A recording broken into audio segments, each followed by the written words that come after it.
യേശുക്രിസ്തുവിൻ്റെ പരിശുദ്ധമായ നാമത്തിൽ മോർണിംഗ് ഡ്യൂവിൻ്റെ മറ്റൊരു പ്രഭാത ധ്യാനത്തിലേക്ക് ഏവർക്കും സ്വാഗതം. നമുക്കൊരുമിച്ച് ഇന്ന് ഈ പ്രഭാതത്തിൽ ദൈവത്തെ സ്തുതിക്കുവാനും മഹത്വപ്പെടുത്തുവാനും കർത്താവ് നമ്മെ സഹായിച്ചല്ലോ. ഇന്നത്തെ വേദവചന ചിന്തയ്ക്കായി നമുക്ക് യെശയ്യാ പ്രവചനം 30-ാം അധ്യായം അതിൻ്റെ 21-ാമത്തെ വേദഭാഗം വായിക്കാം.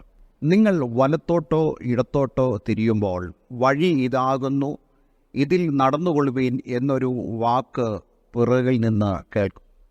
ദൈവത്തിൻ്റെ വചനം തരുന്നതായ വലിയൊരു വാഗ്ദത്തമാണ് നമ്മളിപ്പോൾ ഇവിടെ വായിച്ചത്. അതിൻ്റെ മുൻ വാക്യത്തിൽ നമ്മൾ കഴിഞ്ഞ ദിവസം ചിന്തിച്ചല്ലോ, കർത്താവ് നിങ്ങൾക്ക് കഷ്ടത്തിൻ്റെ അപ്പവും ഞെരുക്കത്തിൻ്റെ വെള്ളവും തന്നാലും നിങ്ങളുടെ ഉപദേഷ്ടാവ് മറഞ്ഞിരിക്കില്ല. ഉപദേഷ്ടാവ് എന്നുള്ളതായ ആ ദൈവത്തിൻ്റെ വാഗ്ദത്തത്തിൽ നിന്നാണ് ഈ 21-ാമത്തെ വാക്യവും എഴുതിയിരിക്കുന്നത്. നിങ്ങൾ വലത്തോട്ടോ ഇടത്തോട്ടോ തിരിയുമ്പോൾ. ജീവിതത്തിൽ വളരെയധികം പ്രധാനപ്പെട്ട ഒരു കാര്യമാണ് നമ്മുടെ ടേണിങ് എന്ന് പറയുന്നത്, നമ്മുടെ തിരിവുകൾ എന്ന് പറയുന്നത്. പലപ്പോഴും മനുഷ്യർ വളരെയധികം കൺഫ്യൂസ് ചെയ്യപ്പെടുന്നതായ ഒരു സാഹചര്യമാണ്. എന്ത് തീരുമാനമെടുക്കണം, എവിടേക്ക് പോകണം? നാം അടിസ്ഥാനപരമായി മനസ്സിലാക്കേണ്ട ഒരു കാര്യമാണ്, ദൈവമാണ് മനുഷ്യൻ്റെ സൃഷ്ടാവ്, ദൈവമാണ് മനുഷ്യൻ്റെ പിതാവ്, ദൈവം അവനെ നയിക്കുവാൻ ആഗ്രഹിക്കുന്നു. പറയുന്നു, നോക്കിക്കേ, ദൈവം എത്രമാത്രം വലിയ ക്രമീകരണങ്ങളാണ് മനുഷ്യന് വേണ്ടി ചെയ്തിരിക്കുന്നത്. ഭൂമി ദൈവം മനുഷ്യർക്ക് വേണ്ടി ഉണ്ടാക്കിയതാണ്. മാത്രമല്ല, ഈ പ്രപഞ്ചത്തിലെ മുഴുവൻ ഗോളങ്ങളും എല്ലാ ക്രമീകരണങ്ങളും ഈ ഭൂമിക്ക് വേണ്ടി മാത്രമുള്ളതാണ്. ഈ ഭൂമി ആർക്ക് വേണ്ടിയാണ് ചോദിച്ചു കഴിഞ്ഞാൽ അത് മനുഷ്യന് വേണ്ടിയുള്ളതാണ്. അപ്പോൾ അങ്ങനെയാണെങ്കിൽ മനുഷ്യനെയാണ് ദൈവം തൻ്റെ സൃഷ്ടികളിൽ ഏറ്റവും പ്രധാനത്തോടെ കാണുന്നത്. പക്ഷേ നാം എന്തു ചെയ്യണം?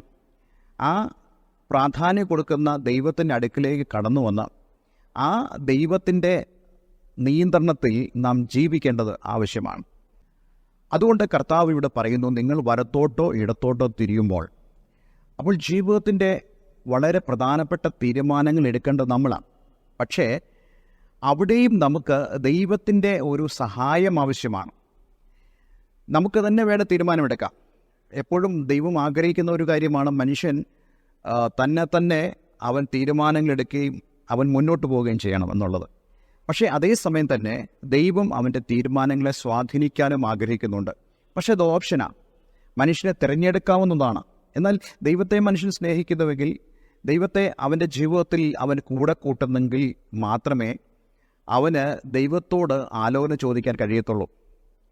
ആ ദൈവസ്നേഹത്തിൽ ദൈവയുടെ പറയുകയാണ്, നിങ്ങൾ വലത്തോട്ടോ ഇടത്തോട്ടോ തിരിയുമ്പോൾ വഴി ഇതാകുന്നു എന്ന് നിങ്ങളോട് പറയുന്നതായ ഒരു ഇമ്പസ്വരം നിങ്ങൾ പുറകിൽ നിന്ന് കേൾക്കും.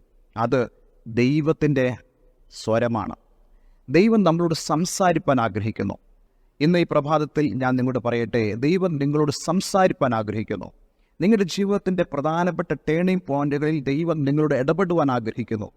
പക്ഷേ നിങ്ങൾ അതിനുവേണ്ടി സമർപ്പിക്കുമെങ്കിൽ മാത്രമേ ആ ഇടപെടൽ, ദൈവത്തിൻ്റെ പ്രവൃത്തിയെ നമുക്ക് കാണുവാൻ കഴിയത്തുള്ളൂ. ഒരു കാര്യം ഉറപ്പാണ്, നമ്മുടെ ഉപദേഷ്ടാവ് ഒരിക്കലും മറഞ്ഞിരിക്കുന്നില്ല. അതെ, ഇന്ന് ഈ പ്രഭാതത്തിൽ ദൈവത്തിൽ ശരണപ്പെടുവാൻ, ദൈവത്തിൻ്റെ വചനം കേൾക്കുവാൻ, ഇടത്തോട്ടോ വലത്തോട്ടോ തിരിയുമ്പോൾ ഒരു ഡിസിഷൻ എടുക്കേണ്ടതായ സന്ദർഭത്തിലും ദൈവശബ്ദം നിൻ്റെ ജീവിതത്തിൽ പ്രധാനമാണെന്നറിഞ്ഞ് ദൈവത്തിന് നിങ്ങളുടെ ചെവികളെ ചായ്ക്കുവാൻ കഴിയുന്നുണ്ടെങ്കിൽ കർത്താവ് നിങ്ങൾക്ക് വേണ്ടി പ്രവർത്തിക്കും. നമുക്ക് സങ്കീർത്തന പുസ്തകത്തിൽ വായിക്കാൻ കഴിയുന്നുണ്ടല്ലോ, ഞാൻ യഹോവയ്ക്കായി കാത്തിരുന്നു, അവനെങ്കിലേക്ക് ചാഞ്ഞ് എൻ്റെ നിലവിളി കേട്ടു. നാശകരമായ കുഴിയിൽ നിന്നും കുഴഞ്ഞതായ ചേറ്റിൽ നിന്നും അവരെന്നെ കരകയറ്റി. ജീവിതത്തിൻ്റെ ഏത് പ്രതിസന്ധി ഘട്ടത്തിലും നീ ദൈവത്തോട് ചാഞ്ഞാൽ ദൈവം നിന്നെ വിടുവിക്കുന്നവനായ ദൈവമാണ്. ഒരു വാക്ക് നമുക്ക് പ്രാർത്ഥിക്കാം. സ്വർഗീയ പിതാവേ, ഈ നല്ല വചനത്തിനായി സ്തോത്രം. ഞങ്ങൾ ഇടത്തോട്ടോ വലത്തോട്ടോ തിരിയുമ്പോൾ ഞങ്ങൾ എടുക്കേണ്ടതായ തീരുമാനങ്ങളിൽ നിൻ്റെ സ്വാധീനം, നിൻ്റെ ഇഷ്ടം നിറവേറ്റപ്പെടുവാൻ, അങ്ങയുടെ ശബ്ദം കേൾക്കുവാൻ ഞങ്ങളെ സഹായിക്കണം. ഈ വചനം കേട്ട ഏവരെ ഞാൻ യേശുവിൻ്റെ നാമത്തിൽ അനുഗ്രഹിക്കുന്നു. എല്ലാ നന്മയാലും നിറയപ്പെടട്ടെ, സഹായിക്കണമേ. പ്രാർത്ഥന കേട്ടതിനായി നന്ദി, യേശുവിൻ നാമത്തിൽ തന്നെ. ആമേൻ, ആമേൻ. എല്ലാവർക്കും നല്ലൊരു പ്രഭാതം, നല്ലൊരു ദിവസം ആശംസിക്കുന്നു. God bless you all.